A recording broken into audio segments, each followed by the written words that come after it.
Hey, so we're starting to come out of winter, and for us, last week we had a really bad week. Everything was frozen up. We had dumpsters we couldn't deliver. We were sitting on inventory that we just could not get thawed. But as soon as we thawed it, it froze back again. I drove to the dump twice last week and couldn't get anything offloaded.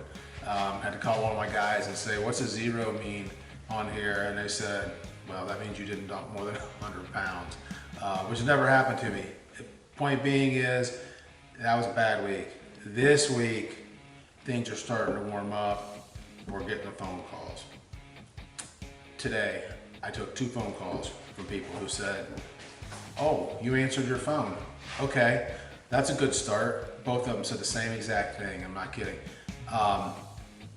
One of them was gonna be a huge mileage rate. I told her it wasn't a good deal. I'm like, "You're probably gonna find somebody cheaper if you call around." She's like, "I've been calling around, nobody answers their phone, I'm gonna go with it."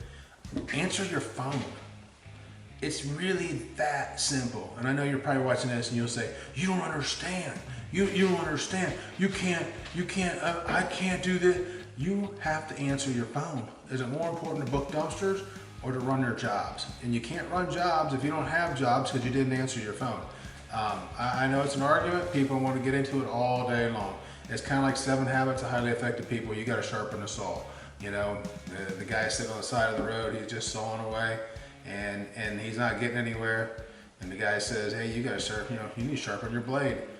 "I can't sharpen my blade. I'm too busy sawing." That's what happens when you're not answering your phone, right? You're just going to run from one job to the next, and you can't look at your business and how you're going to grow it if you're sitting in the forest and you can't see what's out there beyond the trees.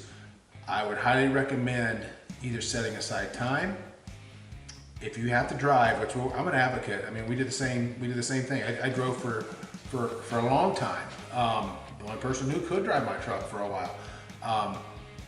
But you get to the point where I said, this just isn't making me any money, or not the money that I want to make if I had to continue to drive and just wait on people to book online. I'm a salesman. I love to talk to people. I love to get out. I love to sell. I love to answer questions. When I'm answering my phone, I'm engaging with people and they want to book with me more because they're talking to me. Once a day, twice a day, people will say, "Oh, you're actually the owner?" "Yeah, I'm the owner and I'm answering the phone." But because that's what we do. That's what we have to do to get by. And that helps with our growth. And people want to speak to the owner. They want to speak to the person in charge.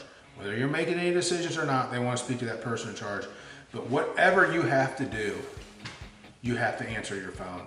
I know you can't answer every call. Trust me, I get several times a day. I'll have 2, maybe 3 phone calls going on at the same time.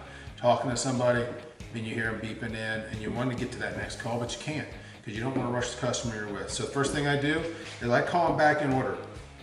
I just say, "This is Todd from Packme. I missed a call from you." Most of the time they say, "Thanks for calling back." And that's a great way to start the conversation. Very, very seldom do I get, "Yeah, I booked with somebody else," because nobody else is calling back. It's really that simple. Just make the time to speak to people, value them as a customer. One of the things I learned a long, long time ago, and it's, I don't care, it's a saying that's going to work from now and it'll work 100 years from now. Thank you for the opportunity. It's just that simple. Small phrase. Thank you for the opportunity. Okay? The other one, I don't use it as much as I should, was, you could have chose a lot of other dumpster companies. Thank you for choosing us. I use thank you for the opportunity. That's a good one too. But come up with a phrase that makes your customers know that they're appreciated and that you respect them and you appreciate the business. But it all starts with answering your phone or your emails. I don't like emails. Personally, I just don't like the way they come across my phone with Apple products. It's always been confusing for me. It's not my preference. I'd just rather speak to somebody. So, ending the video, we'd like for you to subscribe and stay active on our YouTube page. As we told you in the past, our goal basically is to not just teach you how to run a dumpster business. I think there's a lot of people out there doing that.